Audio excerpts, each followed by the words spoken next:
पद्मावतीपुरी धाम में साक्षात धनी विराजमान और पद्मावतीपुरी धाम की लीला चल रही है। हम 5000 सुंदर साथ की जमात को लेकर के धनी पद्मावतीपुरी धाम में विराजमान है, शाकुंतल सखी के घर में। कल आप लोग ने प्रसंग सुना था कि श्री जी आप शाकुंतल सखी के घर में विराजमान है 5000 की जमात को लेकर के। तो उनके कुंवर और ठाकुरों के मन में भ्रम पैदा हो रहा है कि ये जमात का खर्च कहाँ से चल रहा है। जरूर इन स्वामी जी के पास ऐसी कोई रसायन बूटी है, उसके चमत्कार से इन ब्रह्ममीनों का खर्च चल रहा है। फिर एक दिन छत्रसाल महाराज ने पूछ ही लिया कि हमारे यहाँ कुंवर ठाकुरों में सबके अंदर ये भ्रम है कि आपके पास कोई ऐसी जड़ी बूटी है, तांत्रिक रसायन बूटी है, उसके चमत्कार से ये सुंदर साथ का खर्च चल रहा है।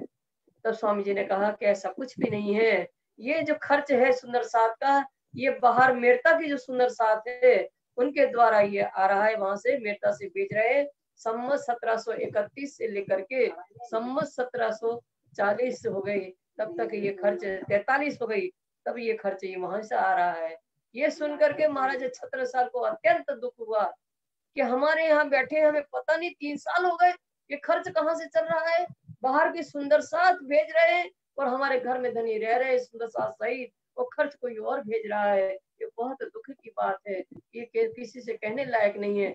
दुखी होकर के महाराजा छत्रसाल अपने घर में लेट गए। प्रातः से दोपहर में खाने का समय हुआ, मजली रानी समझ गई कि कोई बात अवश्य है, इसलिए दुखी अवस्था में पड़े हैं। वो हिम्मत न जुटा पाई तो बाहर से बलदीवान जी को बुलाया। बलदीवान ने सारी हकीकत उनसे पूछी। उन्होंने कहा ये तो अंधेर की बात है कि हमारे घर में धनी विराजमान है और कोई और पैसा भेज रहा है खर्च के लिए, ये तो बहुत दुखी बात है। तो उन्होंने कहा ये बात सरल है, अपन किसी क्षेत्र में चढ़ाई करके उस क्षेत्र को अपने राज्य में मिला लेंगे और चौथ के रूप में मिलने वाली जो कर राशि है वो स्वामी जी के खर्च में अपन दे देंगे, ये बात सरल है। तो महाराजा छत्रसाल ने लिखित में ले लिया और फिर सुंदर साथ के बीच में आकर के स्वामी जी के चरणों में विनती करते हुए कहते हैं, हे धनी, जो सुंदर साथ बाहर से आने वाले हैं और जो भी वर्तमान में सुंदर साथ है, उन सबकी सेवा करने का मुझे अनुमति दे। हम सबका खर्च, ये सब सारा खर्च हम वहन करना चाहते हैं, ये मेरी आत्मा के सुख के लिए मैं चाहता हूँ।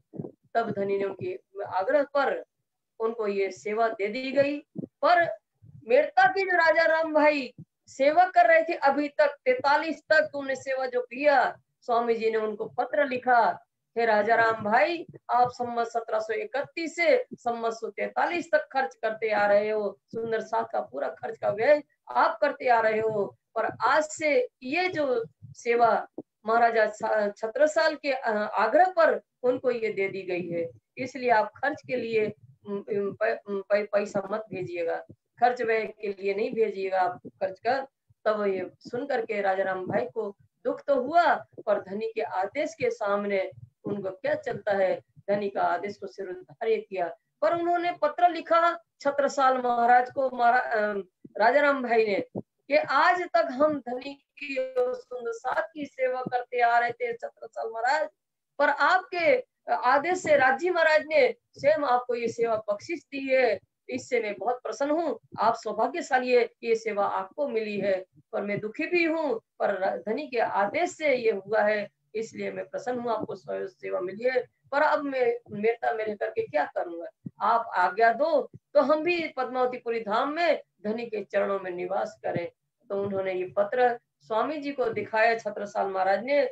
तब उस समय वाणी का अवतरण हुआ, मोमिन लिखे मोमिन को कहो तो आवे इत। ये प्रकरण स्वामी जी को अवतरित हुआ, तब ये प्रकरण जो है स्वामी महाराजा छत्रसाल ने लिख करके मेरता राजा राम भाई को भेज दिया। तो ये घटना जो है कल, ये वाणी का प्रसंग, ये कल हम बताना भूल गए थे सुंदर साथ जी।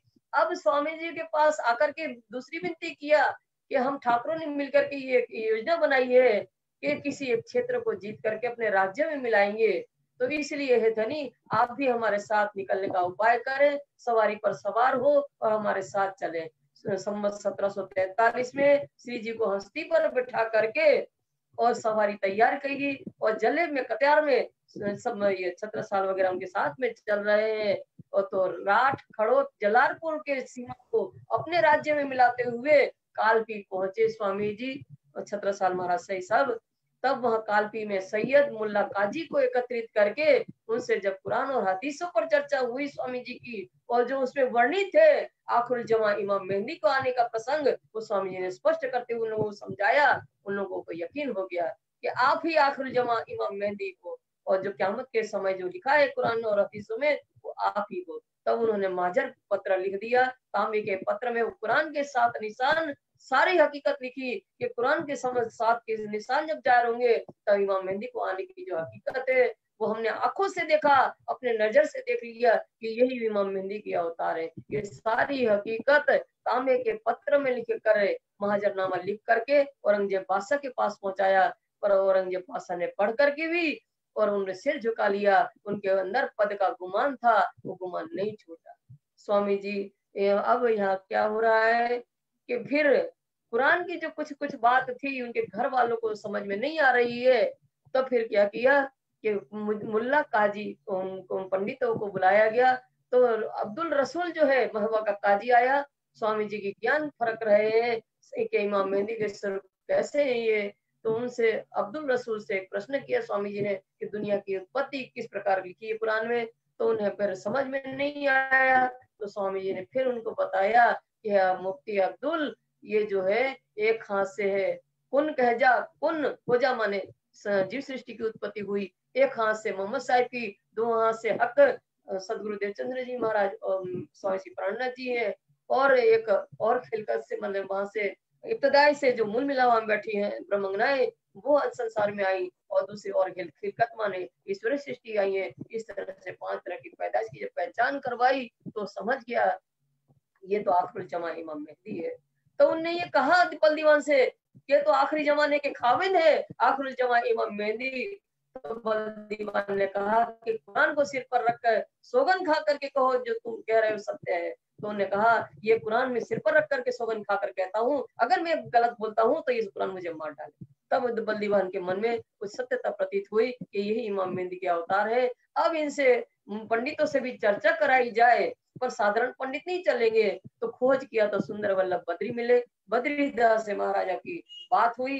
तो जो श्रीमद् भागवत में अखंड लीलाओं का वर्णन है, ब्रज अखंड ब्रजरास अखंड जो है वो ब्रह्मलीला छिपी है, उसके प्रश्न जब रखे गए तो उन्होंने कहा ये तो अखंड लीला के हैं, ये इसके उत्तर देने वाला तो कोई भगवान ही हो सकता है। जब इस तरह से कहा बद्रीदास ने कि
सुंदर साथी आवाज आ रही? हाँ आ रही, स्टार्ट करो। पद्मावतीपुरी धाम में विराजमान है। अब यहाँ शुक्राना भी अवतरित होना है। पद्मावतीपुरी धाम का शुक्राना जो आकोट में शुक्राना हुआ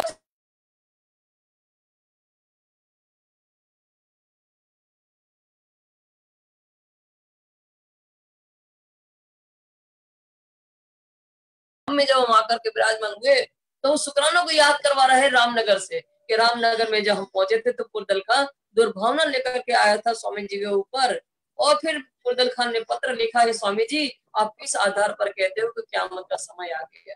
तो फिर वो तो अभी समय दूर है। तो स्वामी जी उनसे पत्र लिख रहे जवाब में कि आपने कौन से ग्रंथ के द्वारा आप समझ रहे हो कि क़यामत का समय अभी दूर है। अगर कुरान की बात करते हो तो कुरान में तो क़यामत के 7 निशान जो लिखे हैं वो जाहिर हो गए हैं, वो इमाम मेहदी जाहिर हो गए। और फिर उन्होंने सारे 7 निशान क़यामत के स्वामी जी अपने पत्र में लिख करके जाहिर करके बताया कि अभी भी तुम सो रहे हो अज्ञानता की नींद में, ये सातों निशान क़यामत के जाहिर हुए। इमाम मेहदी आ गए हैं। हे पुरदल खां, तुम्हारे विचारों में दम नहीं हो, तुम बगैर हवा के उड़ रहे हो। इस तरह से सारी हकीकत पुरदल खां को भी लिखी।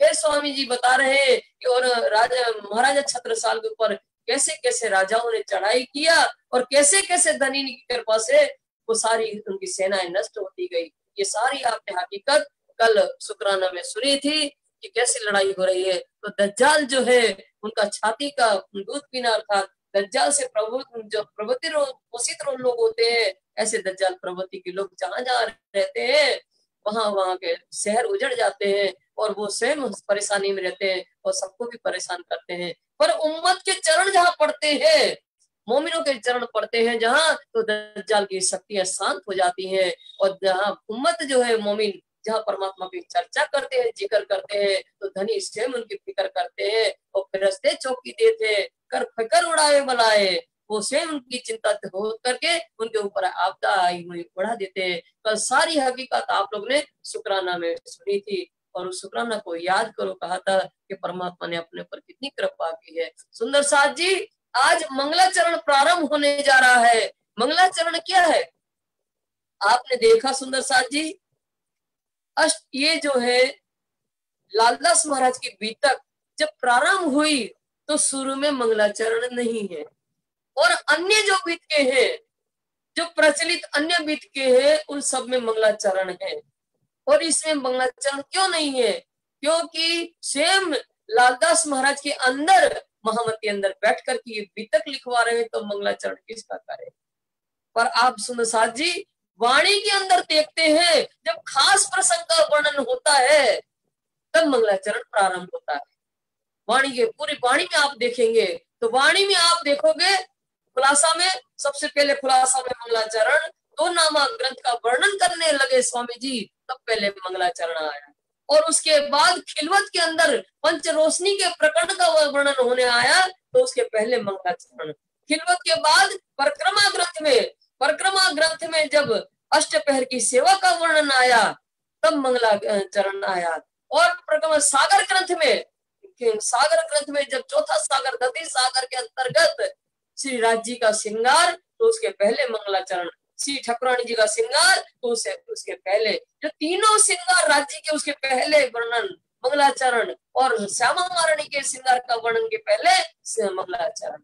इस तरह से परिक्रमा ग्रंथ में भी परमधाम का जब वर्णन करते हैं तब मंगलाचरण। और श्रृंगार ग्रंथ के अंदर भी जब श्रृंगार का वर्णन करने लगे तब सबसे पहले मंगलाचरण आया।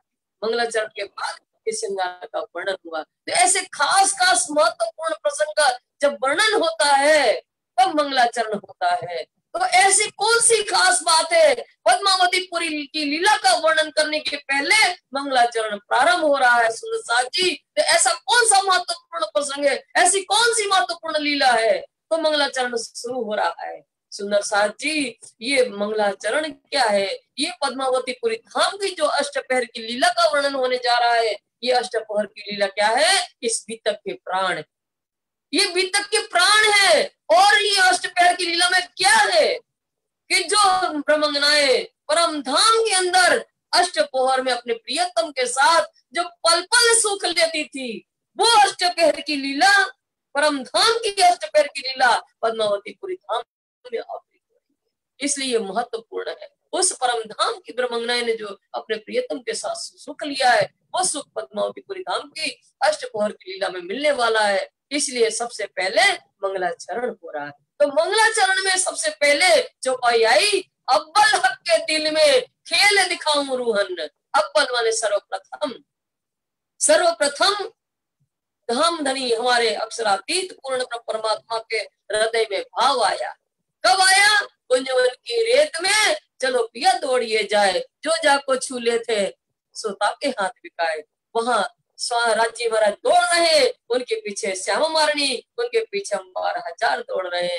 और रेती रमण रेती इतनी मुलायम है कि गप जाते हैं पैर और घुटनों तक गप जाते हैं। तो राज्य महाराज वहां रेती में बैठ गए और उसके ऊपर वेग में आने थे श्यामा महारानी, उनके ऊपर गिरी। 12,000 ब्रह्मंगनाएं उनके ऊपर गिर गई। तब वहीं ले लिया उनने कि ये इनको हमारी इश्क और साहिबी की पहचान नहीं है। सो पहले वही से उन्होंने ले लिया था कि इनको एक साहिबी अरस की और वाहिदत का इशक ये दिखलाने रूहों को पहले दिल में लिया हक। धनी ने ले लिया पहले कि इनको इश्क और साहिबी की पहचान नहीं।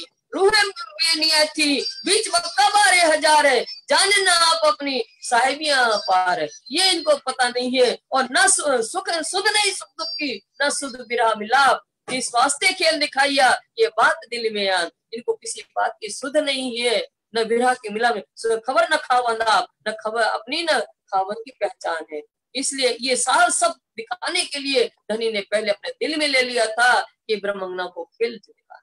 तो पहले अव्वल हक के दिल में खेल दिखाऊं रूहन, तो खेल दिखाऊं रूहन इसक रबत खिलवत की बात करे संयन ने, इसक रबत खिलवत की बात करे संयन ने। तो उसका कारण क्या बनाया? इसक रबत खेल दिखाने के लिए भाव तो ले लिया, पर उसके लिए कारण तो चाहिए ना। तो पूर्ण ब्रह्म परमात्मा ने अपने दिल में ये बात ले लिया, ईशक रपत को कारण बनाया। ईशक रपत को कारण क्या बनाया? मूल अक्षर ब्रह्म को दिखा करके, और फिर इसके ब्रह्म का कारण बनाया उन्हें। इश्क रपत का कारण क्या बनाया? कि श्यामा महारानी कहती है कि इसका हमारा ज्यादा है, ब्रह्मंगना कहती है हमारा इश्क ज्यादा है, राजी महाराज कहते हैं इश्क तो हमारा ज्यादा है, क्योंकि मेरे हृदय के अंदर ही इश्क के सागर भरे हैं, और उस सागर में से इश्क की तरंगे आप सबके अंदर तरंगित होती है। तो इश्क तो मेरा ज्यादा है, पर वो परम धाम एक दिली है, इश्क का सागर है वो। उस इश्क के सागर में से इश्क कहाँ से आता है, कैसे पता चल सकता है? वहां इश्क रबद हुआ, रूह बड़ी रूहों से मिलके बस किया हक सो, हम तुम्हारे आशिक इश्क है हम। फिर बड़ा रूह ने कहा, पर फिर बड़ी रूह ने कहा इश्क तुम्हारा भले है पर मैं तुम्हारा आशिक। धनी कह रहे इश्क तुम्हारा भले है पर मैं तुम्हारा आशिक।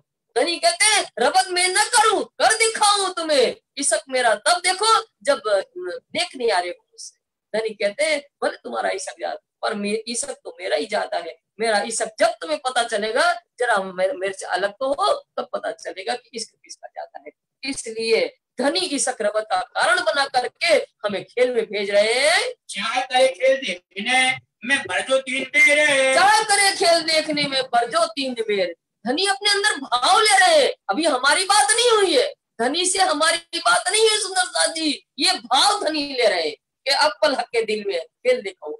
ये पहले से अंदर अंदर उनके अंदर भावना उत्पन्न हो रही है कि इस तरह से हम ब्रह्मंगना क्या करेंगे कि इस करवत का कारण बनाएंगे, और फिर चाह करे खेल देखने में बरजू कीनेंगे।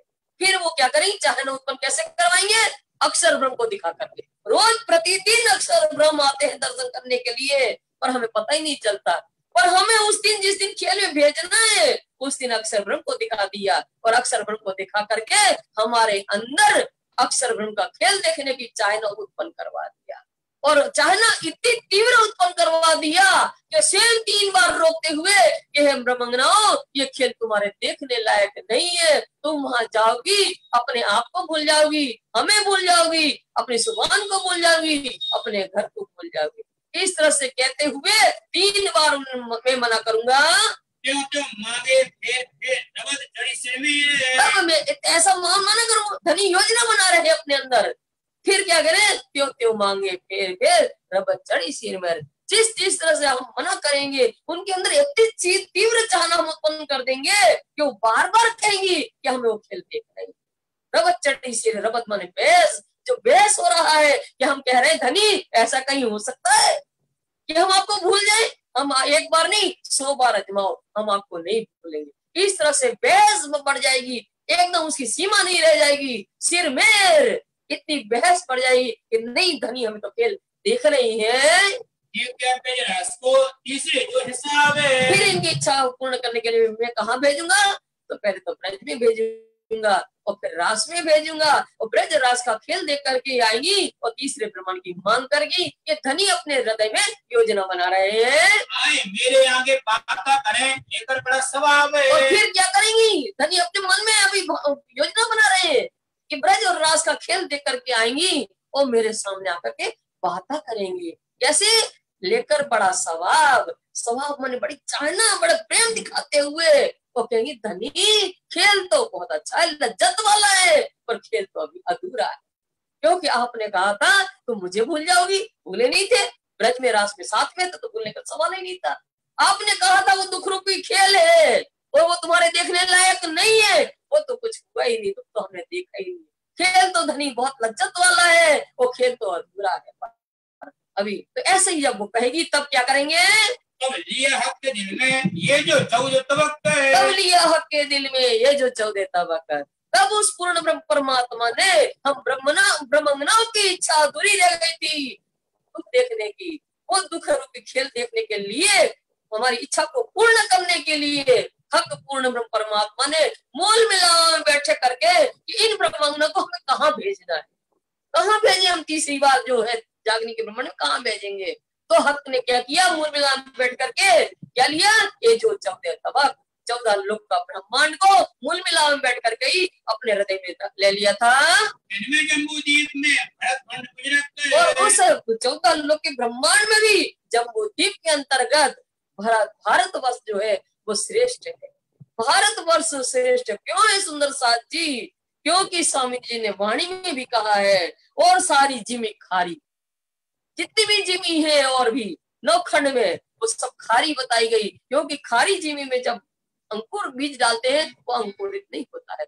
भारत भूमि की जो जमी है जिमी, वो क्या है, धर्ममय जिमी है। इस भारत वर्ष को कर्म भूमि करके कहा गया है। ये कर्म भूमि है, ये मृत्यु की भूमि कर्म भूमि है। यहाँ कर्म करके मनुष्य जो है ऊपर को भी जाता है, स्वर्ग बैंकुट और उसे ऊपर अखंड में भी पहुंच सकता है कर्म करके, और कर्म करके मनुष्य अधोगति को भी जा सकता है। इस कर्म भूमि में जन्म लेने के लिए देवता भी ललाए थे, मनुष्य जन्म लेने के लिए देवता भी ललाए थे। इस भारत भूमि में राम कृष्ण अवतार हुए हैं, इस भारत भूमि में श्री विष्णु के 24 अवतार हुए हैं। इसी भारत भूमि को अक्षरातीत पूर्ण ब्रह्म परमात्मा के अवतार उद्धर कल्कि जो है सदगुरु देवचंद जी महाराज और स्वामी श्री प्रहलाद जी को ये भारत भूमि को सौभाग्य मिला है उनका अवतरण का, और इसी भारत भूमि में उस पूर्ण ब्रह्म परमात्मा ने अपनी ब्रह्मग्रह को उतारा है। इसलिए भारत भूमि कैसी है, सर्वश्रेष्ठ है।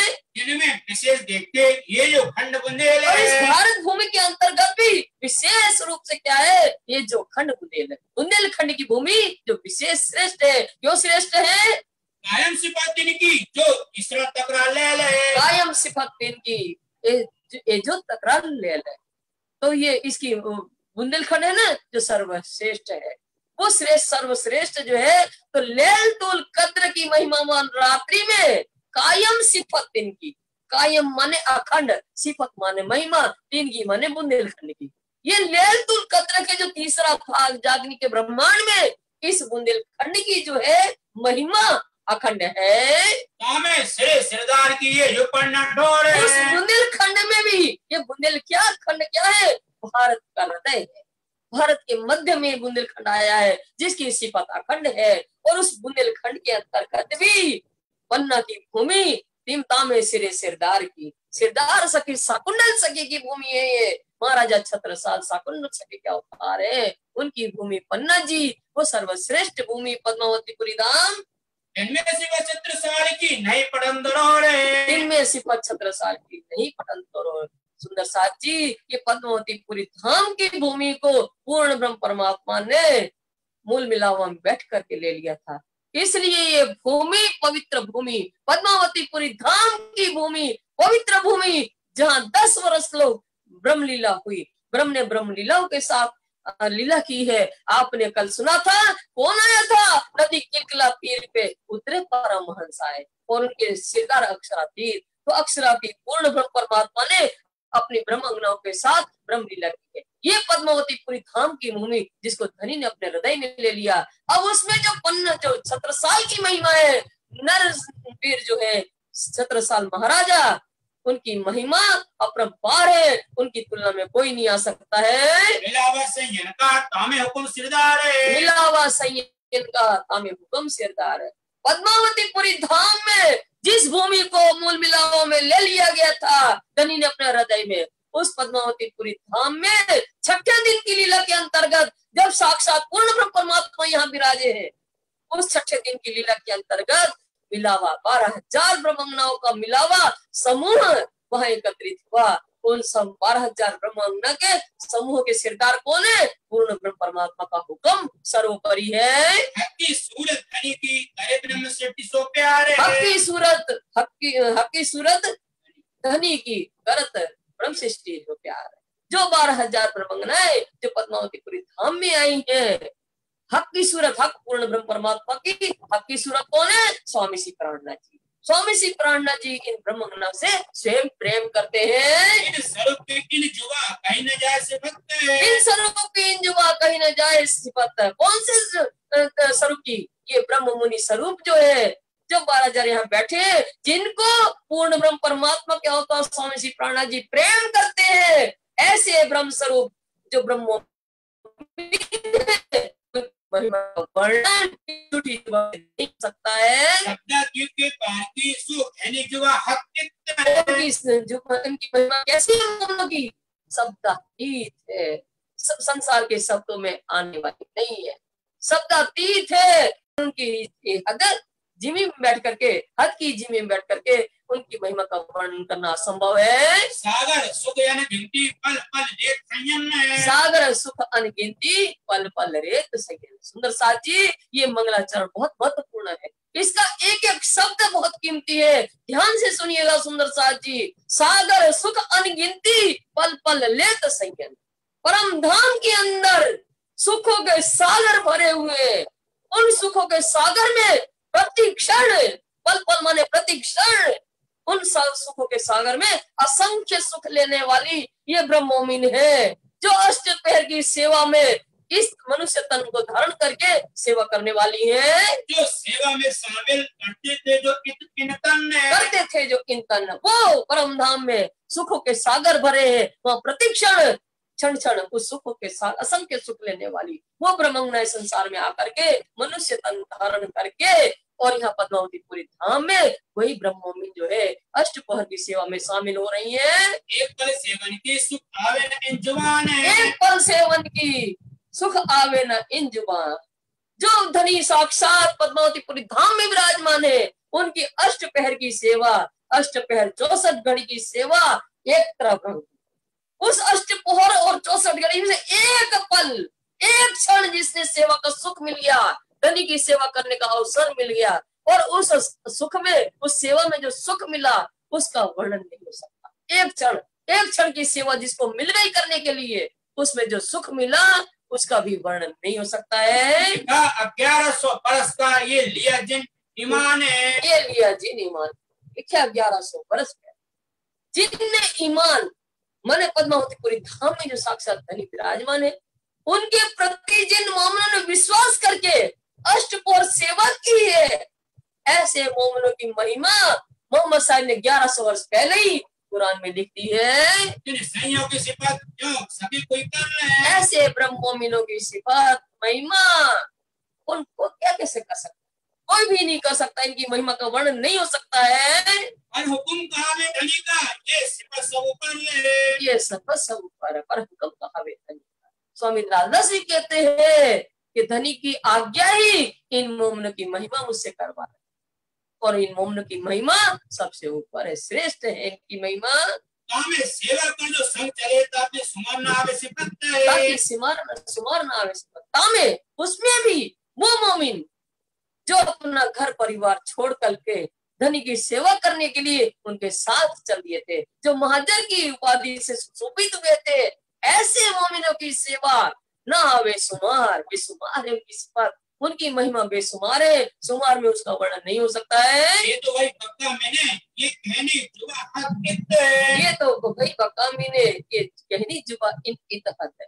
पक्का अखंड परम धाम में ऐसे मोमिन की महिमा धनी के सामने तो होती, पर यहाँ संसार में बैठ करके जुबा हद की जुबा और इत बैठ करके, मैंने संसार में बैठ करके और झूठी जुबा हद की जुबा से वर्णन करना असंभव है।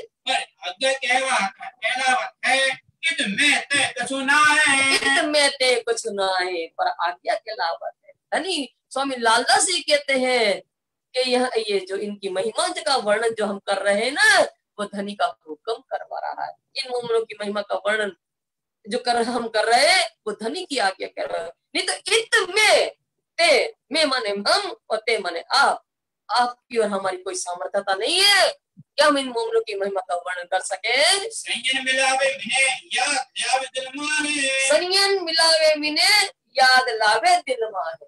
ऐसा मिलावा माने समूह है। संयम माने ब्रह्मंगनाओं का जो समूह है पद्मावतीपुरी धाम में, जो अष्टपहर की सेवा कर रहे धनी की, ऐसे ब्रह्मोमिनों के समूह को जो दिल से याद करता है, जो याद करे यकीन सो बैठे बाबा बीच धाम है। अगर ऐसे मोमिनों जो अष्टपहर सेवा कर रहे हैं, इन मोमिनों को विश्वास पूर्वक याद करता है दिल से, वो कहाँ जाएंगे? सो बैठे बीच बका धाम, वो परम धाम में उनकी आत्मा पहुंच जाएगी। सो दो लोग में सिफत होवे पूर्ण मनोरथ काम है। तो दो लोक में सिफत होवे पूरे मनोरथ काम।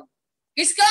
जो याद करेगा। उन मोमिनी की तो बात छोड़ दो जो सेवा कर रहे हैं, उन मोमिनों को जो याद करेगा, जो सेवा करने वाले मोमिन है, उन मोमिनों को जो याद करेगा दिल से, विश्वास पूर्वक याद करेगा, उनको दोनों लोक में उनकी महिमा गाई जाएगी, संसार में भी और परम धाम में, और पूरे मनोरथ काम उनके मनोकामना सब पूर्ण हो जाएगी। जो याद करेगा उनके, मोमिनों की तो बात छोड़ो, उनकी तो क्या महिमा है। जो याद करेगा उनकी भी सारी मनोकामना पूर्ण हो जानी है, तो संसार और परम धाम में उनकी महिमा गाई जाएगी। शाखा विजीवन का बरस 1090, शाखा विजीवन का एक बरस 1090। विजयन बुद्ध जी का शाखा कब से प्रारंभ हुआ था? तो सन हिजरी सन 1090 है, और विक्रम संवत कौन सी है? 17 से 35 में मोती शरत जो है, मोती शरत जो है, और विक्रम संवत 1735 जब हरिद्वार में थे तब पहुंची शरत। ये शरत में समय कौन सा समय? विजयन बुद्ध का जाहिर होने का समय। विजयन बुद्ध जाहिर हुए थे हिजरी सन 1090 और विक्रम संवत 1735, और विजय जाहिर होकर के उनका शाखा प्रारंभ हुआ था। तब से 1735 में जब शाखा प्रारंभ हुआ तो अब क्या हुआ? साके पाठ करना मैंने हुकुम श्यामाजी देवचंद जी शामिल है, हुकुम देवचंद्र जी श्यामा जी शामिल है। अब पद्मावतीपुरी धाम में संवत 1740 में आए तो बुद्ध जी का शाखा 5 हो गया। 35 में प्रारंभ हुआ था और 40 में आए तो विजय बुद्ध जी का शाखा 5 प्रारंभ हुआ। तब श्री जी आप पद्मावतीपुरी धाम आए। तो पद्मावतीपुरी धाम आए तो उनके अंदर कौन कौन सी शक्तियां हैं सुंदर साथ जी? तो हुक्म, हुक्म के स्वरूप कौन है? मोहम्मद साहेब, वो उनके अंदर है, वो शक्ति उनके अंदर है मोहम्मद साहेब। और दूसरे श्री श्यामा जी देवचंद जी के अवतार हैं, जो देवचंद जी श्यामा जी के अवतार जो देवचंद जी है, वो शक्ति उनके अंदर आई। श्यामा जी और मोहम्मद साहेब दोनों इनके अंदर आए, अर्थात दोनों का ज्ञान भी इनके अंदर एकाकार हुआ है। तब स्वामी जी प्राणनाथ जी के अंदर दावत करी जाहिर है कुंडल शामिल है। अब ये दोनों को ज्ञान लेकर के, तो दोनों सत्य इनके अंदर है, उस दोनों का ज्ञान, वेद और कर्तव्य का ज्ञान लेकर के सबको जागृति का आह्वान किया महमती प्राणनाथ जी ने। जब आह्वान किया मैंने आध्यात्म जागृति का, इस आह्वान को सुन करके साकुंडल सखी जो है महाराजा छत्रसाल सुंदर साथ में सम्मिलित हुए। बेवरा 3 सूरत का जुदे हवाले जुदे काम है, बेवरा 3 सूरत का जुदे हवाले जुदे काम। बेवरा माने निरूपण, 3 सूरत कौन? बसरी मलकी हकी। इनके दोनों के विवरण अलग है और दोनों के कार्य भी अलग अलग है तीनों के। बसरी मलकी हकी तो तीनों के कार्य, एक संदेश लाएंगे संकेतों में, दूसरा उनके संकेतों खोलने के लिए चाबी लाएंगे और तीसरा खोल करके जाहिर करेंगे। इनके तीनों के कार्य भी अलग अलग है। एक हुकुम जोश एक आत्म पहुंचे एक ही वक्त मुकाम है, पहुंचे एक ही वक्त मुकाम है। एक के अंदर उस पूर्ण ब्रह्म परमात्मा की शक्ति आई, बसरी के अंदर, बसरी स्वरूप मोहम्मद साहब के अंदर हुक्म की शक्ति आई पूर्ण ब्रह्म परमात्मा। दूसरे के अंदर आत्मा जो मलकी स्वरूप श्यामा महारानी के अवतार जो मलकी स्वरूप देवचंद जी महाराज है, उनके अंदर कौन सी शक्ति आई? आत्म आत्मा आई उनके अंदर। और तीसरी हकी स्वरूप जो है उनके अंदर उस पूर्ण ब्रह्म परमात्मा का जोश आया। इन तीनों के अंदर ये 3 शक्तियां हैं और वो एक ही समय में तीनों जो है बसरी मलकी हकी परम धाम पहुंच गए स्वामी अक्षरात की पूर्ण ब्रह्म परमात्मा के साथ में। पहुंचे तीनों शक्तियां बसरी मलकी हकी जो मूल मिलावा में प्रियतम बैठे हैं, उनके पास तीनों पहुंचे, क्योंकि ये तीनों, हम जब विचार करते हैं तो मोहम्मद साहब गए थे मिराज में, और ये तीनों तो गए नहीं है, साथ में कैसे गए? पर ये तीनों सूरतें मोहम्मद की है, और तीनों सूरतें श्यामा महारानी, श्यामा महारानी स्वयं वहाँ मूल में विराजमान है, और इन्हीं हुक्म के तीनों सूरतें अभी आगे पढ़ेंगे के हुक्म के तीनों सूरतें। तो ये तीनों एक साथ वहां बैठे विराज मूल मेला में पहुंच गए हैं। सुने 90,000 के सबूसीन में, सुने बसरी स्वरूप ने 90,000 सुने, 90,000 में पूर्ण ब्रह्म परमात्मा के सामने 90,000 शब्दों में इनसे बात हुई, सब रोशनी इनमें। इन तीनों सूरतें जो एक समय में साथ में गई थी, बसरी मल की हक की, तो इन तीनों की 90,000 हर्फों की जो रोशनी है ज्ञान की, वो तीनों के अंदर, बसरी के अंदर शरीयत का ज्ञान 30,000 का, हकीकत का ज्ञान मलकी के अंदर, और मार्फत का ज्ञान हकी स्वरूप के अंदर। ये तीनों के अंदर तीनों रूपी रोशनी है ज्ञान की। बसरी मल की हक की ये हुक्म तीन सूरत, बसरी स्वरूप मोहम्मद साहब, मलकी स्वरूप शत्रुदेव महाराज श्यामा जी के अवतार, हकी स्वरूप स्वामी श्री प्राणनाथ जी, ये तीनों जो है इनके पूर्ण परमात्मा के हुक्म के स्वरूप है। हयाती दुनिया को कई संयन वास्ते शरत, कई संयन वास्ते शरत। तीन दई उन तीनों ने अपना अपना ज्ञान जाहिर किया, उस ज्ञान को पाकर के सारे संसार को अखंड मुक्ति मिलनी है। और उन्होंने तीनों ने वादा किया मोमनों के लिए आने के लिए, ये तीनों अपने अपने समय में आएंगे, मोमनों के वास्ते तीनों को आना है, इन्होंने वादा किया है। आइए भजारे सूरज जो बसरी है, अब बता रहे हैं तीनों कैसे आए, कब कब आए, ये बता रहे हैं। सुंदर साजी ध्यान से सुनिएगा। तो अब पहली सूरत आई बसरी सूरत, ब्रह्मांगना संसार में नहीं आई थी, उसके 1000 वर्ष पहले ही पहली सूरत बसरी सूरत मोहम्मद साहब जो है हमारा संदेश संकेतों में लेकर के आए थे।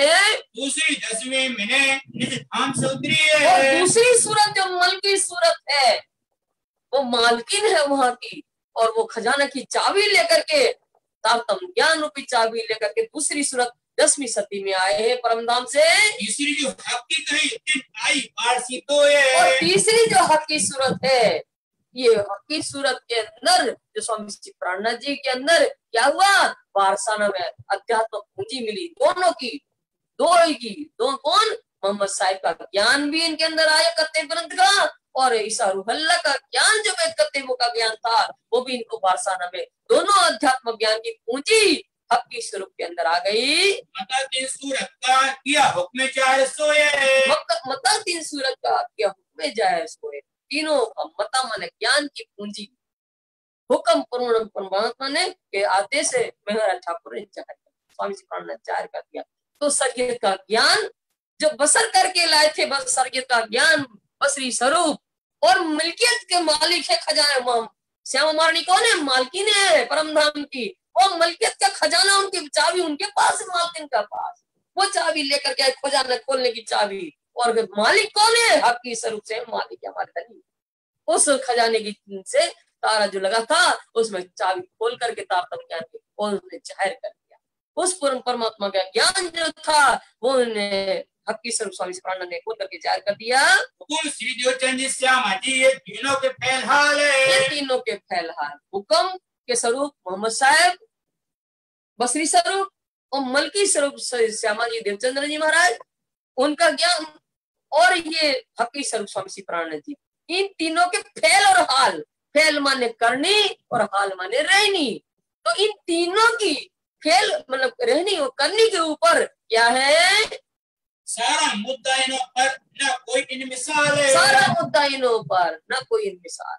कौन सा मुद्दा, ये हक बसरी मलकी और हक्की तीनों की रहनी और करनी के आधार पर ही सारा मुद्दा।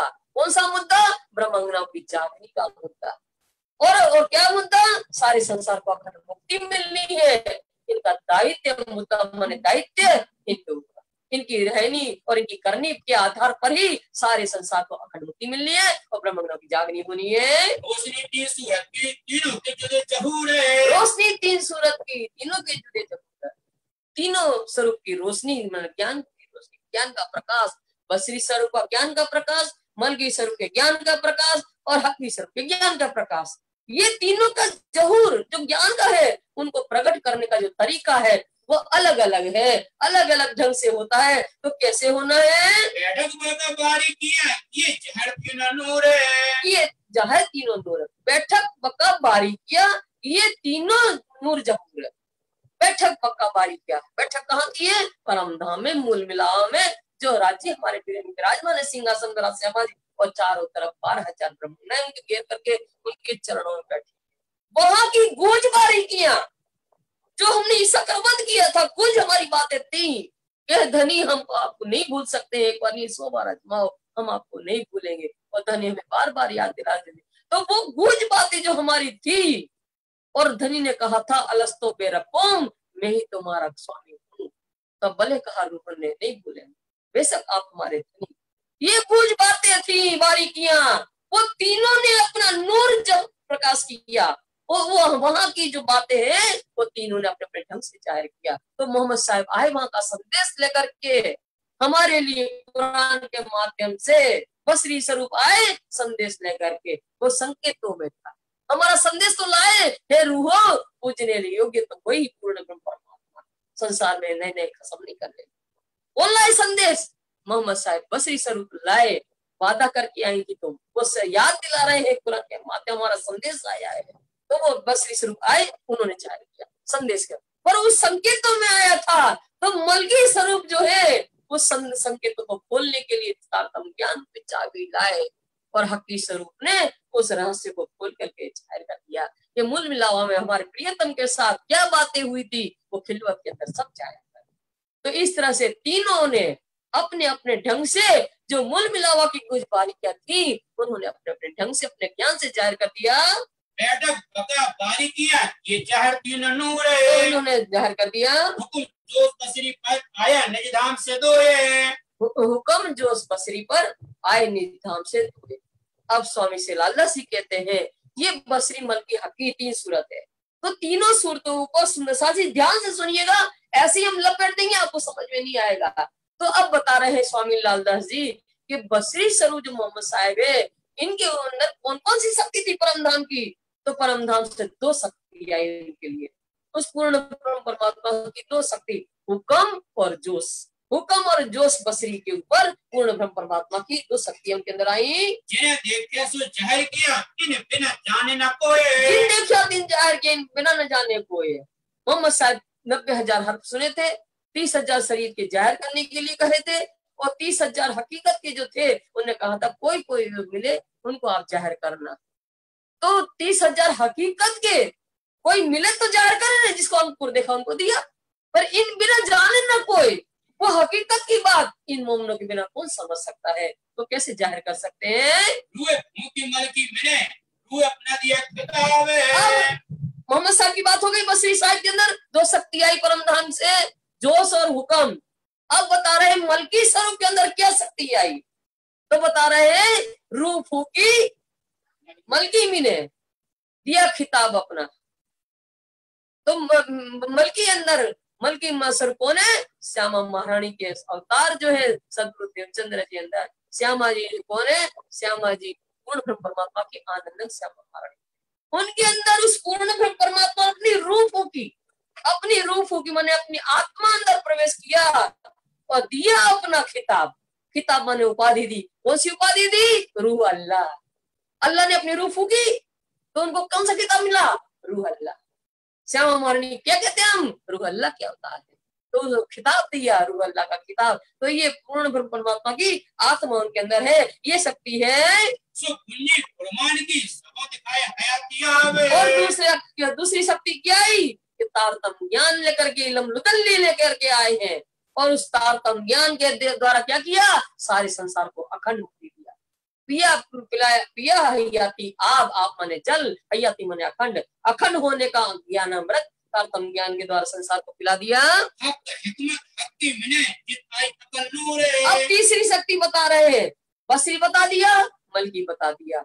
अब तीसरी शक्ति हक्की स्वरूप जो स्वामी जी प्राणनाथ जी है, उसके अंदर उस पूर्ण ब्रह्म परमात्मा की कौन सी शक्ति आई? तो हक हिकमत हक्की मीने, हक पूर्ण ब्रह्म परमात्मा की हिकमत, हिकमत माने युक्ति, नीति सामर्थता, ये जो किसमें आया? हक की स्वरूप स्वामी श्री प्राणनाथ जी के अंदर उस पूर्ण ब्रह्म परमात्मा की नित्य युक्ति आई, नीति आई, सामर्थ्यता आई, ये हकीकत हकी के स्वरूप प्राणनाथ में आई। इन मता लिया सबन का हर के पक्का चहूर है। और क्या आया हकी स्वरूप के अंदर? इन मता लिया सबन का। सबन का किसका? बसरी का भी आ गया मता और मलकी का भी मता इनके अंदर आ गया। दोनों का खजाना अध्यात्म पूंजी हकी स्वरूप स्वामी श्री प्राणनाथ जी के अंदर आया। और क्या किया पक्का जाहिर है उस ज्ञान के द्वारा जो हमारी हकीकत से अखंड लीला वेदों कतेबों में भी लिखी है, जो सदगुरु देवचंद जी महाराज लाए थे, उन्हें रहस्य खोले थे, वो रहस्य से जाहिर कर दिया हमारे घर की जो बात थी। और दूसरा क्या था? कते ग्रंथ में भी इन्ना आते ना इन्ना जुल्ला में हमारी घर की लीला लिखी है। वो क्या किया उन ज्ञान के द्वारा? हकी स्वरूप स्वामी श्री प्राणनाथ ने किया बक्का जहूर, बक्का मैंने परम धाम के उन रहस्य छुपे थे वो सब जाहिर कर दिया। पैदा जुल्म से हिरस हवा शैतान है। दुनी पैदा जुल्म से हिरस हवा शैतान। दुनिया सारे संसार के जीव जो जीव सृष्टि है उनकी उत्पत्ति कहाँ से? जुल्मत। जुल्मत ये कुरान का शब्द है। तो जुल्मत माने मोह तत्व, निराकार।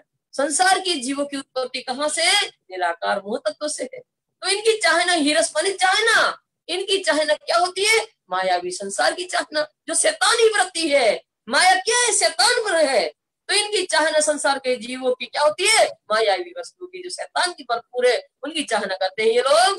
पहुंचे पेड़ लो चढ़े न चौथे आसमान है। सो पहुंचे पेड़ लो चढ़े न चौथे आसमान। ऐसे मायावी संसार के जो जीव है, जो माया में पड़े रहते हैं, तो वो पहुंचे पेड़ लो, जहां से उनकी उत्पत्ति है वहां तक तो पहुंचेंगे। मोह तत्व निराकार तक इनकी उत्पत्ति वहां से है तो वहीं तक पहुंचेगी। वैकुंठ तक इनकी उत्पत्ति है तो वैकुंठ तक पहुंचेगी। चढ़े ना चौथे आसमान है, ये कितना भी प्रयास कर ले, पर चौथा आसमान कौन है? परम धाम है। चौथा आसमान लाहूत है, परम धाम है। पहला आसमान नासूत, दूसरा मलकूत, तीसरा जबरूत और चौथा लाहूत। परम धाम तक नहीं पहुंच सकते हैं।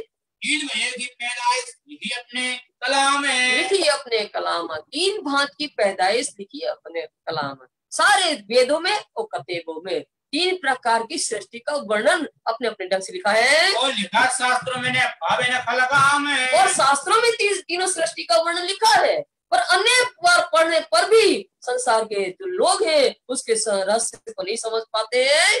तीनों का लाहूत जबरूत मलकूत है। तो स्वामी लालदास जी कहते हैं कि दुनिया वाले इसको नहीं समझते हैं, पर हम आपको बताते हैं धनी की कृपा से कि ये तीनों सृष्टि कहाँ की है? तो लाहूत, मलकूत और जबरूत है ना।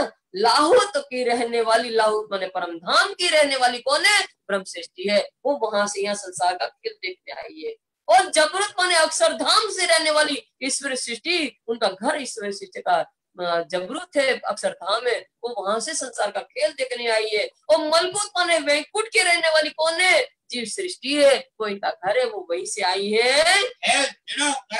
खेल माने रहनी, खेल तीनों करत है बीच जिमी नासूत। नासूत माने मृत्यु लोक में आकर के तीनों अपने अपने स्वभाव के अनुसार उनकी रहनी होती है, अपने अपने स्वभाव के अनुसार रहते हैं तीनों। तो कौन है? सैया वाहिदत में असल जिनके फैल तीन माफक है। सैया असल में वाहिदत, वाहिदत माने अखंड, वाहिदत माने एक दिली होती है, वाहिदत माने अखंड भी होता है। तो ब्रह्म ने कहाँ की रहने वाली है? अखंड परम धाम की रहने वाली। तो तीन के फैल तीन माफक, फैल माने रहनी, तो उनकी परम धाम के अनुसार ही उनकी रहनी संसार में रहेगी। जो जैसा होता है उसकी रहनी उसी के अनुसार, उस स्वभाव के अनुसार होता है। जो महल की रहने वाली हो, राजा के महल की रहने वाली होती है, उनकी रहनी उसी के अनुसार उनका आचरण होता है। वो वैसी भाषा बोलेगी, वो मर्यादा में भाषा बोलेगी, वो उसी का रहनी जीवन शैली वैसी ही होती है, स्वभाव सही होता है। और एक झोपड़पट्टी में रहने वाली जो होती है तो उसकी भाषा कैसी होगी? कोचड़ी होगी। वो बात बात में गाली बकती, वो तोछड़ापन रहता है, तो उसकी रहने से समझ जाता है ये तो छोटी ऐसे ही है।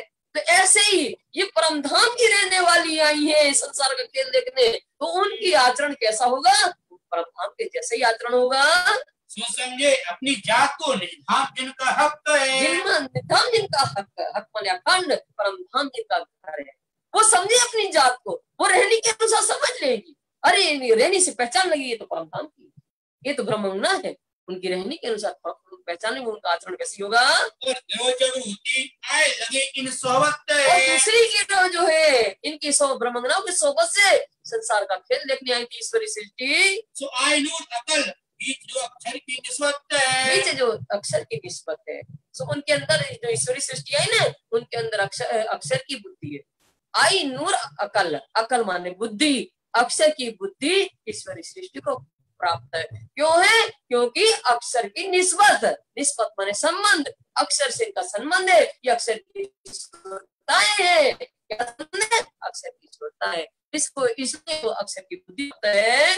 और आम खल जो तीसरी मलकुती अकल है, और आम खलक जो तीसरी जीव सृष्टि जो है, आम खलक माने जीव सृष्टि, जो तीसरी सृष्टि है, इनको कौन सी बुद्धि प्राप्त है? मलकुती बुद्धि। मलकुत माने वैकुंठ, वैकुंठ में ब्रह्मा विष्णु महेश मालिक है, और संसार के अंदर बुद्धि के मालिक कौन है? ब्रह्मा जी है। तो ब्रह्मा जी की बुद्धि उन लोगों को प्राप्त है। ये आगे न चल सके नकल की नकल है, तो ये हमारे नकल की नकल है, ये ब्रह्मा जी की बुद्धि लेकर के ये निराकार सुन निराकार के आगे नहीं जा सकती है। ये हमारी नकल कौन है? ईश्वरी सृष्टि, और उनकी नकल ही जीव सृष्टि है, ये नहीं जा सकती है। हुकुम के अमल में न कोई उतरे मोमिन ने, हुक्म के अमल में न कोई उतरे मोमिन। हुक्म कौन? मोहम्मद साहब हुक्म के स्वरूप है। मोहम्मद साहब के जीवन काल में कोई भी ब्रह्मांगनाएं संसार का खेल देखने नहीं आई थी। हकीकत मार्फत की किन आगे करे रोशन ने, तो हकीकत और मार्फत के जो वचन थे 90,000 सुने थे, शरीयत के 30,000, 30,000 हकीकत के, 30,000 मार्फत के। तो जब ब्रह्मांगनाएं लेने वाली नहीं आई थी, तो हकीकत और मार्फत के जो वचन थे वो किसके सामने खोलते? तो हरफ कदम कांड के 30,000 है, तो हरफ कर्म कांड के जो शरीयत के जो 30,000 थे, उनको आदेश भी हुआ था कि शरीयत के तुम जाहिर करो। तो मोहम्मद साहब जो 30,000 शरीयत के थे, उस समय जब आए वो, तब अरब के अंदर पशुव्रत जीवन था। उनको मानव धर्म को सिखाया कि कैसे रहना चाहिए। ये शरीयत का कर्मकांड का जो ज्ञान है वो उनको दिया गया कि कैसे 5 बार नमाज पढ़ना है, कैसे तौहीद का कलमा करना है, कैसे हज करना है, कैसे ज़कात देना है, कैसे रोजा रखना है। ये सारी हकीकत जो है शरीयत का ज्ञान उनको दिया गया।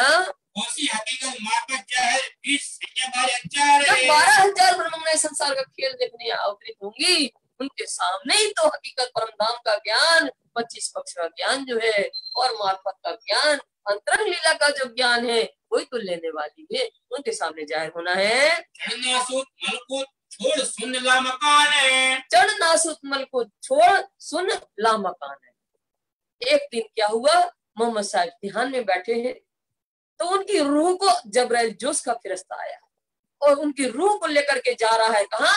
चढ़ नासूत मलकुत, नासूत मतलब मृत्युलोक, वो चढ़ करके उसको पार करके और सुन निराकार को पार करते, और ला मकान मने छद ब्रह्मांड को पार करके, और कहाँ पहुंचा? और देखा नूर मकान छोड़ी रोशनी आसमान है, और देखा नूर मकान मैंने अक्षरधाम को देखा ध्यान में, उनने उनकी रूह देख रही ध्यान में, अक्षरधाम को देखा और छोड़ी इन रोशनियां, इन आसमान। कौन सी आसमान? नासूत की रोशनी छोड़ी, मलकुत की रोशनी छोड़ी और जबरूत की रोशनी। इन तीनों आसमान की रोशनी छोड़ करके उनकी रूह जो है चांदनी चौक में पहुंच गई। तो अचित थे आया ऐसा कर पहुंचे 3 तक। अब रंगमहल चांदनी चौक में पहुंचे, तो रंगमहल के अंदर इस बगैर इश्क के अंदर कोई प्रवेश नहीं कर सकता है। तो वहां से इश्क रूपी तखत आया, अर्थात रफ रफ का तखत आया। उस रफ रफ के तखत पर मोहम्मद साहब की रूह बैठ करके इश्क को लेकर के रंगमहल के अंदर प्रवेश हो गई। अरस अजीम, जो अरस अजीम और रंगमहल परमधाम जो सर्वश्रेष्ठ है, अंदर पहुंच कर क्या देखा? देखिए हक सूरत है, हक पूर्ण परमात्मा के सर पे जो मूल मिलावा में हमारे विराजमान है, उनके सर को देखा। मिलावा धनी का क्या देखा मोहम्मद साहब की रूह ने कि 12,000 का मिलावा मूल मिलावा में बैठा है, और मध्य सिंहासन पर श्यामा जी विराजमान है। सबको देखा उनने, और देखा अरस अजीम को नूर के पार है, देखा नूर के पार। और मोहम्मद की रूह ने क्या देखा? अरस अजीम, अर्श माने परम धाम, जाति माने श्रेष्ठ परम धाम है, पूरा पूरा परम धाम 25 पक्ष को देखा, जो था नूर के पार, नूर अक्षरधाम के पार अक्षरातीत में, उनको मोहम्मद साहब की रूह ने देखा। और जो एक बात जानकर देवी अब मौलाते हैं। और क्या देखा मोहम्मद साहब की रूह ने? होज जो रंगमहल की दक्षिण दिशा में होज को तालाब है, जो यमुना जी जो है पूर्व दिशा में रही है, और तरह तरह के जानवर देखे और बाग देखे, 7 घाट देखे, और बचपन की चौकी, पीछे फूल बाग नूर बाग देखा, और हक मोहला, हक माने अखंड मोहलाते जो है बड़ी रंग छोटी रात की, वो सारी उनके रूह ने देखी। भाई मामक शायदी जो जाहिर करी बात है, सो जाहिर करी बात है, भाई माफक शाहिदी सो जाहिर करी बात। मोहम्मद साहब ने जो ध्यान में देखा था, उस ध्यान में देखे हुए को जैसे ही उनकी आत्मा ने साक्षी दी, गवाही दी, वो सारी बात कहाँ जाहिर किया? कुरान के अंदर उन्होंने जाहिर कर दिया परम धाम की। तो कहाँ जाहिर किया? इन्ना आते ना में पूरा पूरा परम धाम का वर्णन इन्ना आते ना सूरत में लिख दिया। के उतरे हुए फरिश्ते जितने हैं। और फिर कुरान में और क्या किया? लैलतुल कद्र की जो वो बात है इन्ना इंजुल्ला में, वो लैलतुल कद्र की 2 रात्रि में 2 पहले भाग में रूह ब्रह्मांगना है और ईश्वरी सृष्टि आई थी खेल देखने के लिए, और तीसरे ब्रह्मांड में फिर आएंगी वो बड़ी बातें साबित है, बड़ी बातें साबित है। वो कोई ब्रह्मांगना है जो ब्रज में और लैलतुल कद्र की पवित्र महिमावान रात्रि में जो ब्रज में और रास में आई थी ईश्वरी सृष्टि और ब्रह्म सृष्टि, वही ब्रह्मांगना है। ईश्वरी सृष्टि और ब्रह्म सृष्टि जो है तीसरे ब्रह्मांड में लैलतुल कद्र के तीसरे भाग में फिर आएंगी, और ये सारी हकीकत प्रमाणित करके कहाँ में लिखी? कुरान के अंदर इन्ना इंजुल्ला में लिख दिया कि आवन को आगम बाता करी बनाए, आवन को आगम बाता करी बनाए। ब्रह्मांगना को संसार में आना है, इनके आने के पहले 11 वर्ष पहले ही मोहम्मद साहब ने भविष्यवाणी के रूप में कुरान में दिया था। ये खेल दे पीछे फिरे रही नहीं आवश्यक रही कामे सकना पाए, तब ये उसमें और क्या लिखा कुरान में? ये वही ब्रह्मांगना है, ये संसार का खेल देखने आएंगी और खेल देख करके अपने घर वापस लौटेंगी, इसमें कोई संदेह नहीं है। सेवा सिफत मोमिन की पहुंचे सब हक है, सेवा सिफत मोमिन की पहुंचा सब हक है। कौन सी मोमिनों की सेवा? जो ब्रज में आई थी, रास में आई थी और जागनी के ब्रह्मांड में आई थी। वही जागनी के ब्रह्मांड में जो ब्रह्मांगनाएं आई है, वही तो पद्मावती पूरी धाम में अष्टपहर की सेवा में शामिल है। ऐसे ब्रह्म मोमिन जो धनी की सेवा कर रही है अष्टपहर की, ऐसे मोमिनों की सेवा करना और इनकी प्रशंसा करना तो कहाँ पहुंचती है? पहुंच जाते हैं सब हक है। हक पूर्ण परमात्मा के पास उनकी प्रशंसा महिमा और सेवा उनकी पहुंचती है। इस समान बंदगी नहीं कोई बुजुर्ग है, इस समान बंदगी नहीं कोई बुजुर्ग है। इन मोमिनों की सेवा करना, उन मोमिनों की जो धनी की सेवा कर रहे हैं, ऐसे मोमिनों की सेवा करना, इनकी महिमा का गान गाना, इनके सभी श्रेष्ठ कोई सेवा नहीं है। और सुन्नत जमात की जो बातें हम स्वागत है, और सुन्नत जमात कौन है? सुन के ईमान लाने वाली ब्रह्म अंगनाएं, सोबत हक जुबान है।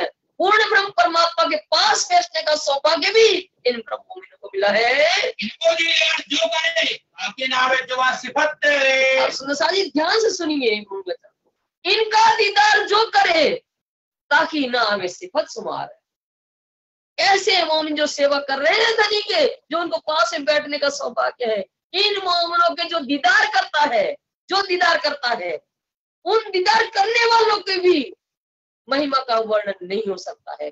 उनकी सिफत ना हमें शुमार, उनकी महिमा का शुमार नहीं है, पारावार नहीं है। दर्शन करने वाले के उनकी तो बात अलग है।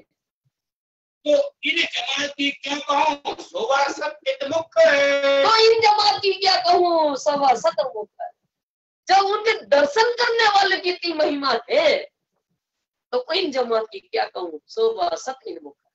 उन जमात की जो धनी की सेवा में है, जो अष्टपहर सेवा कर रहे हैं, ऐसे जमात, ऐसे ब्रह्म मोमिनी की क्या बात महिमा है। हम इस उनकी सत्य शोभा का वर्णन इस मुख से नहीं हो सकता है। ये शोभा शब्द कहीं न जाए सुख है, कहीं न जाए सुख है। इनकी शोभा कैसी है? शब्दातीत है।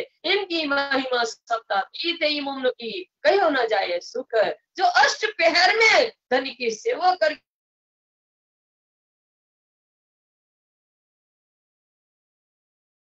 है और शास्त्रों में व्यास है। ऐसे उनकी की महिमा तो सेन सुदेमा जी भागवत में कर रहे हैं और वेद व्यास जी ने शास्त्रों की रचना की है, तो इन शास्त्रों में भी इनकी महिमा लिखी हुई है। अपने चित्त में में आस है। और क्या बताएं इन मोमनों की महिमा कौन कौन गा रहा है? त्रिगुण ब्रह्मा विष्णु महेश इस संसार के मालिक है। वो त्रिगुण ब्रह्मा विष्णु महेश भी इन मोमनों के चरणों की रज की आस रखते हैं। और नाम कहते ब्रह्मांड के धनी ऊपर और नाम किसके? जो ब्रह्मांड के मालिक है वो ये ब्रह्मंगनाओं के चरण की रज की आस रखते हैं, तो इनके ऊपर किसके नाम लिए जाए? सबको इससे में सदेशो अपना इष्ट सबको इससे में सो अपना चित इष्ट कर रहे। सारे संसार के लोग जो है ना वो किसको सेते हैं? चित प्रेम से ब्रह्मा विष्णु महेश को। सारे संसार के जीव किसकी सेवा करते हैं? इनके मालिक कौन है? ब्रह्मा विष्णु महेश। बड़े प्रेम से इनकी सेवा करते हैं। और वे ब्रह्मा विष्णु महेश जिनको सारे संसार के पूजते हैं, वे ब्रह्मा विष्णु महेश भी इन मोमनों की चरणों की रज की आशा करते हैं। अब तो कहने को कोई अब और इससे ऊपर कहने के लिए क्या स्थान बचा है? अब कोई स्थान नहीं बचा है। रही बात अरस की, उससे पद है जो रहे। अगर ये तो संसार की बताई इन मोमनों की महिमा, अगर बक्का अखंड परम धाम की हम बात करें तो इन मोमनों की महिमा अत्यधिक परमात्मा के सामने होती है। अक्षर और अखंड जो जाते करते पैदा कई पिंड। अब अखंड की बात बता रहे हैं इन मोमनों की महिमा कहाँ होती है? मूल मिलावा तो होती है, पर अक्षर ब्रह्म जो सामर्थ्यवान है, जिनकी एक पलक झपकने से करोड़ों ब्रह्मांड बनते और मिट जाते हैं, जो उपयुक्त घना हो जाते हैं त्रिगुण समेत ब्रह्मांड। तो उपजत घना हो जाते हैं त्रिगुण सहित एक पलक झपकने मात्र से अक्षर बन के ऐसे ऐसे अनेकों करोड़ों ब्रह्मांड त्रिगुण ब्रह्मा सहित सब नष्ट हो जाते हैं उनके पलक झपकने से। ईश्वर नाम विष्णु प्रकृति पल फिरे होते नाश है। पल फिरे होते नाश है। ईश्वर प्रकृति महाविष्णु अक्षर ब्रह्म के क्षण बदलने से सब कुछ नष्ट हो जाता है। जो अक्षर संजन की दीदार की आस है। वो ऐसा सामर्थ्यवान अक्षर इन ब्रह्मंगनाओं के चरण दीदार की दर्शन करने की आशा रखता है। ये तो कहीं देखती और सिफत कुरान है। और इनके ऊपर क्या महिमा का है? ऐसा समर्पण अक्षर भी इन मोमनों की चरण दर्शन करने की आशा रखते हैं। फिर कह दिया ये तो इनकी सिफत महिमा हमने अभी वेद शास्त्रों की बताई, इनकी महिमा मोमनों की महिमा अपने ग्रंथ में भी लिखी हुई है। ये सब क्योंकि कुरान कते वगैरह में संकेतों में इनकी महिमा लिखी है, सब लोग नहीं समझ सकते हैं। मोमिन पावी ये हमारी बात है, वो सबके सामने संसार में जार अपनी पहचान करवा देंगे। बीज किताबों में अनेकों धर्म ग्रंथ में भी इन मोमनों की महिमा लिखी है। सब में रोशनी होगी फरदा रोज क़यामत। सब में रोशनी होगी फरदा रोज क़यामत। फरदा रोज बने कल के दिन जब अध्यात्म जागृति होगी उस समय इन ब्रह्मणों की मोमिन की महिमा जो है जाहिर हो जाएगी संसार में। हुकुम नूर खुदा का जो है नूर जलाल है। जो है नूर जलाल है। हुक्म नूर खुदा का। खुदा कौन? पूर्ण ब्रह्म परमात्मा अक्षरातीत। उनका नूर ही कौन है? अक्षर ब्रह्म। और हुक्म के भी आदेश के भी स्वरूप है अक्षर ब्रह्म जो है नूर जलाल। नूर जलाल कौन है? अक्षर ब्रह्म है जो धनी के नूरी स्वरूप है और उनके हुक्म के भी स्वरूप है। दायम माने हमेशा दीदार करने आते हैं। कहाँ से आते हैं? तो आते हैं बट के पुल से आते हैं। 7:30 बजे सुबह प्रातः है चांदनी चौक में होकर के दर्शन करते हैं। तो उनको क्या मिलता है? वो नूरी होंगे। अभी आपने सुना नूरी, तो राजी महाराज के नजर से नूर की खुराक प्राप्त होती है। नूर की खुराक लेकर के अक्षर तरफ हो जाते हैं और फिर रोज मुजरा करके उनके दर्शन करके झुक करके प्रणाम करके और वापस जो है केल के पुल से होते हुए अपने अक्षर वापस लौट जाते हैं। कहाँ पैदा फना होते ये जो 14 तबक है। कहाँ पैदा फना होते ये जो 14 तबक? कहाँ माने उस अक्षरधाम के अंदर। उस अक्षरधाम के अंदर जो है ऐसे ऐसे काल्पनिक 14 लोग के ब्रह्मांड जो है ना बनते और मिटते हैं। जहाँ जबराइल रहते जहाँ जबराइल उसी अक्षरधाम में जबराइल जोश का फिरस्ता रहता है, पर वो भी अक्षरातीत के धाम में नहीं पहुंच पाया। उन्होंने कहा था कि नूर तजल्ला की तजल्ली जलावत मेरे पर, मैं वहां नहीं जा सकता हूँ। तो अक्षर वो जबराइल का जोश का फिरस्ता वहां नहीं पहुंच पाया। ऐसे सामर्थ्यवान हक क्या महबूब, महबूब माने लाडला, मोहम्मद माने महबूब माने प्यारा, जो है मोहम्मद अलैहिस्सलाम माने कृपा पात्र मोहम्मद साहब जो है ना, वो उस प्रियतम के लाडले प्यारे, वो भी सो आया करो वास्ते रसूल अपना नाम है। ऐसे मोमिनों के वास्ते, इन मोमिनों की महिमा क्या बताएं आपको, इन मोमिनों के वास्ते जो मोहम्मद साहब प्यारा है ना धनी का, संसार में इन मोमिनों के लिए रसूल बनकर के आया, इनका टांकिया बनकर के आया, इनका पैगाम लेकर के पैगंबर बनकर के आया। पानी गिरो रब से ये दाना आप है, ये दाना रब्बानी गिरो रब से, रब्बानी कौन, रब पूर्ण ब्रह्म परमात्मा का, गिरो ब्रह्म शक्ति रब से, उनके अंग से ये पूर्ण ब्रह्म परमात्मा के अंग है, ये ब्रह्म ने स्वयं पूर्ण ब्रह्म परमात्मा ने इनको ब्रह्म ज्ञान दिया, दाना दिया, दाना आप, दाना माने ब्रह्म ज्ञान, स्वयं पूर्ण ब्रह्म परमात्मा ने इनको ब्रह्म ज्ञान दे करके बुद्धिमान बनाया है, मोहम्मदी स्वरूप बनाया है। सिफत सुभान इनकी पड़े रहे हजूर हमेशा मिलाप है, रहे हजूर हमेशा मिलाप, सिफत स्वयं पूर्ण ब्रह्म परमात्मा इन मोमिनों की महिमा का गान गाते हैं, और हमेशा ये मोमिनों को प्रियतम परमात्मा के पास रहने का सौभाग्य इन मोमिनों को मिला है। यही औलिया लिल्लाह कहे खुदा के दोस्त थे, यही औलिया लिल्लाह कहे खुदा के दोस्त थे, यही औलिया लिल्लाह, कुरान में इनको औलिया लिल्लाह, औलिया माने परमात्मा को चाहने वाले, लिल्लाह माने परमात्मा के ऊपर समर्पित होने वाले,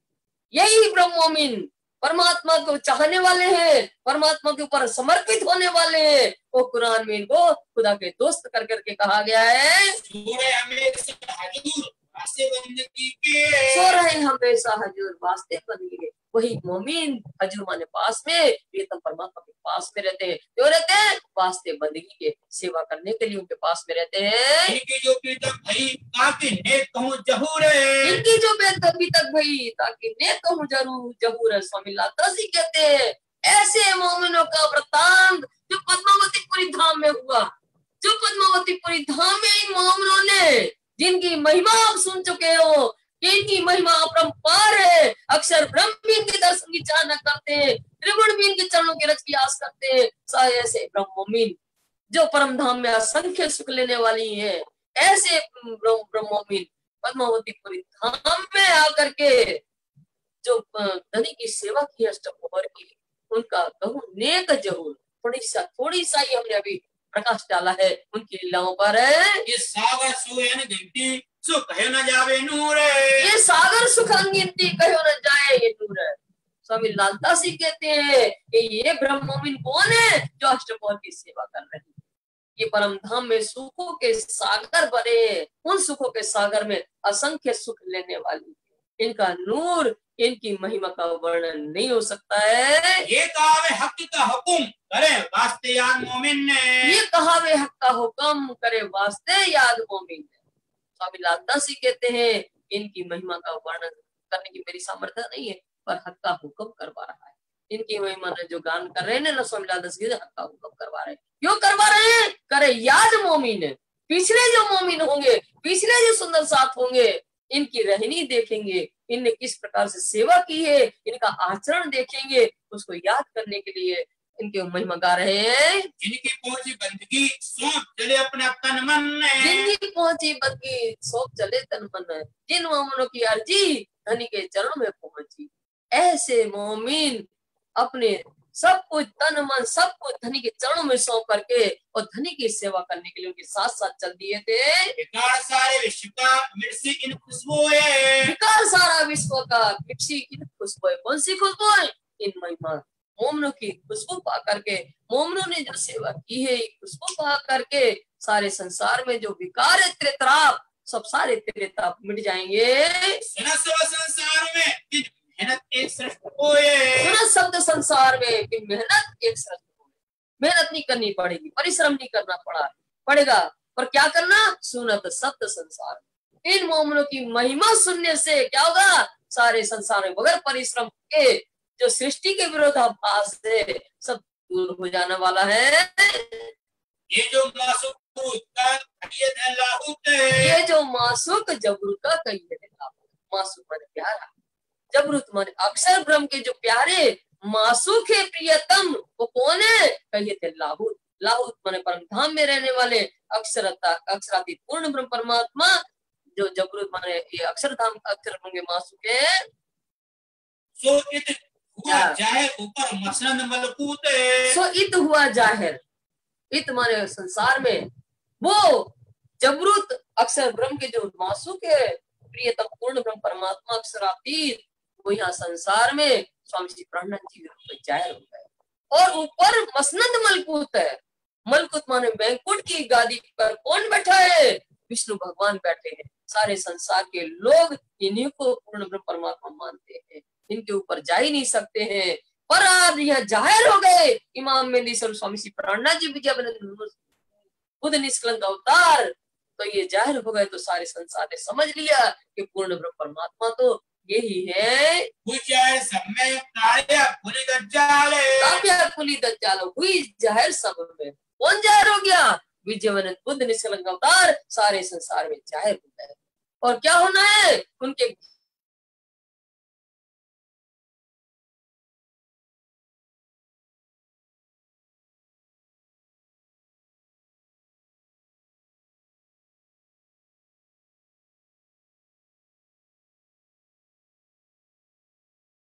जाहिर होने के जो भविष्यवाणी लिखी थी सारे धर्म ग्रंथ में, वो सारे भविष्यवाणी सत्य हुई, वो सत्य आ गई, वो समय आ गया जो उसमें लिखा था धर्म ग्रंथ में।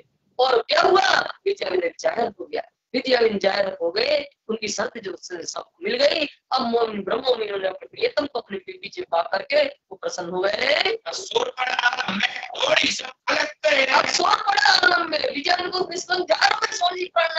स्वामी श्री प्राणनाथ जी जाहिर हो गए, ये सारे संसार में ये शोर मच गया, विजय जाहिर हो गए हैं। मार्फत के दरवाजे स्वामी प्राणनाथ जी क्या किया? मार्फत के दरवाजे खोले। मार्फत क्या है? पूर्ण ब्रह्म परमात्मा की पहचान। स्वामी श्री प्राणनाथ जी ने पद्मावती पूरी धाम में क्या किया?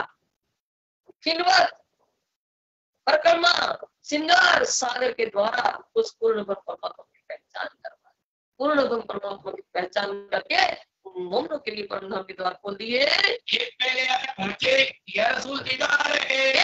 आए, सबसे पहले कौन आए? इस ज्ञान को लेकर के ब्रह्म सृष्टि आए। ब्रह्म सृष्टि ज्ञान को लेकर के सबसे पहले ब्रह्म सृष्टि जागृत होकर के आ गई। तो किया रसूल दीदार, कौन से रसूल? आखिरी रसूल स्वामी श्री प्राणनाथ जी के दर्शन पे हक पूर्ण परमात्मा के अवतार हमारे धनी स्वामी श्री प्राणनाथ जी दर्शन पाए।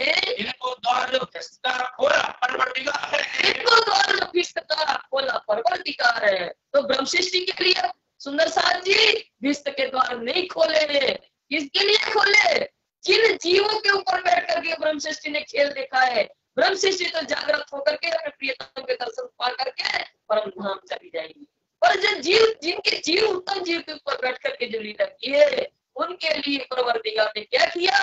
एक नंबर की विश्व अक्षी विश्व जो है पद्मावती पूरी धाम की अक्षी विश्व है, जो सत्स्वरूप में अक्षर ब्रह्म के सत्य स्वरूप में निर्मल चेतन में पहले नंबर की जो विश्व है, वो उन जीव के लिए खोल दी गई। पीछे सब दूसरे आए पीछे सब दूसरी सब माने कतार, दूसरी सृष्टि के पीछे दूसरी कतार सामान के मित्र ईश्वरी सृष्टि के पीछे पीछे लग के आ गई।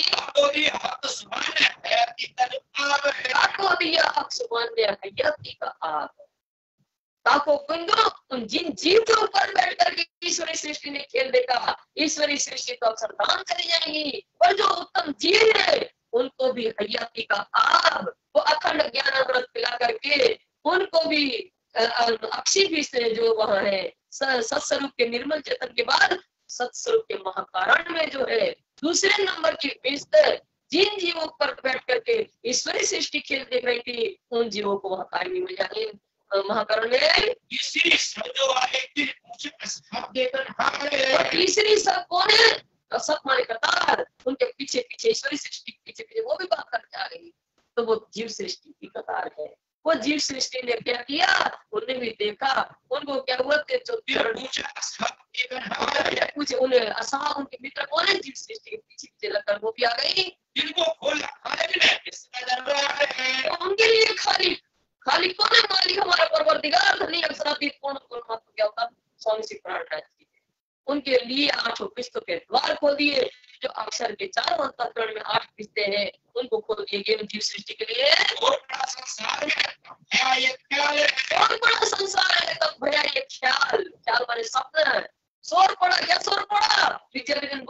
जाहिर हो गए हैं, वो सबको कायम दे रहे हैं, आठों विश्व में कायम कर रहे हैं।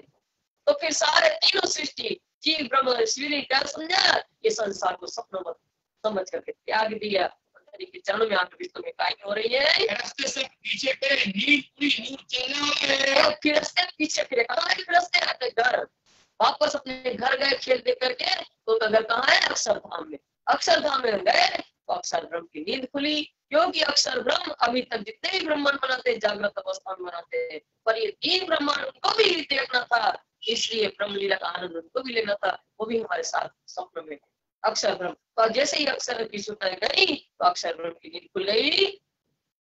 याद किया स्वप्न को, फिर अक्षर ब्रह्म जब चौकियां खुली तो अपने स्वप्न को याद कर रहा है, मैंने स्वप्न में क्या क्या देखा था, उस स्वप्न को याद कर रहा है। तो ब्रज की लीला को याद कर रहा है, रास की लीला को याद कर रहा है, और जाल की ब्रह्मांड की लीला को याद कर रहा है।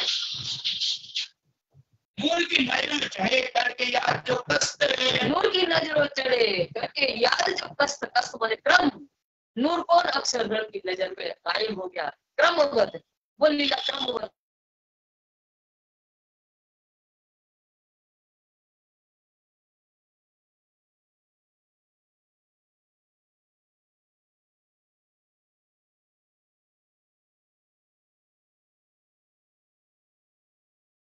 जागली ब्रह्मांड की लीला क्रमवत याद हो रही, तो क्रमवत वो लीला जो देखी है वो याद हुए। तो 8 प्रकार की विश्व में 4 विश्व तो कायम हो चुकी है, 4 ब्रह्मांड बन चुकी है। खुलासा ग्रंथ में इसका विवरण दिया है 8 विश्व का, तो 4 बन चुकी है। तो 4 कौन कौन सी बन चुकी है? तो एक ब्रज की बन चुकी है, रास की बन चुकी है, मोहम्मदी बन चुकी है, और मलकुती विश्व बन चुकी है, और 4 बनने बाकी है। तो कौन कौन सी बनने बाकी है? तो पद्मावती पूरी धाम की जो अक्षी विश्व है, जिन तनों में बैठ करके ब्रह्म सृष्टियां लीला देख रही है, वो बनना बाकी है, जो सत्स्वरूप निर्मल चेतन में 1 नंबर की विश्व है।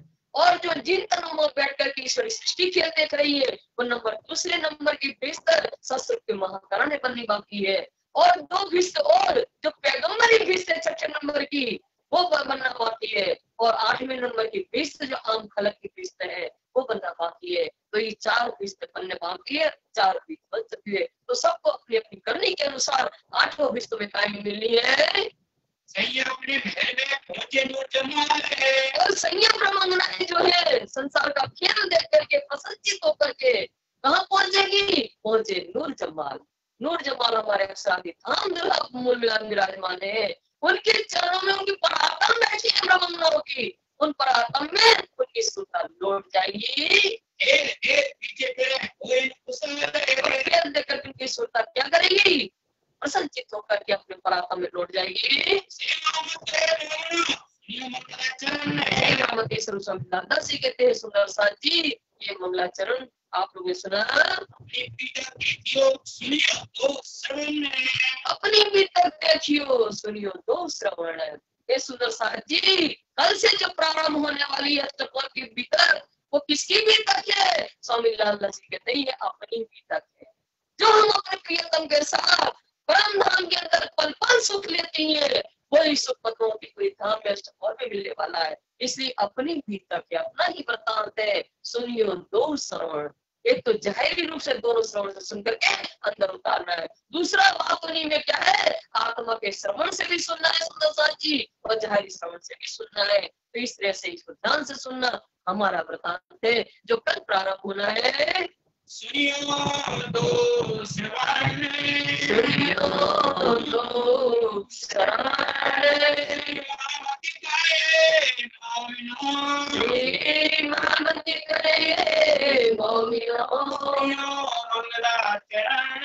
सुनियो मंगलाचरण,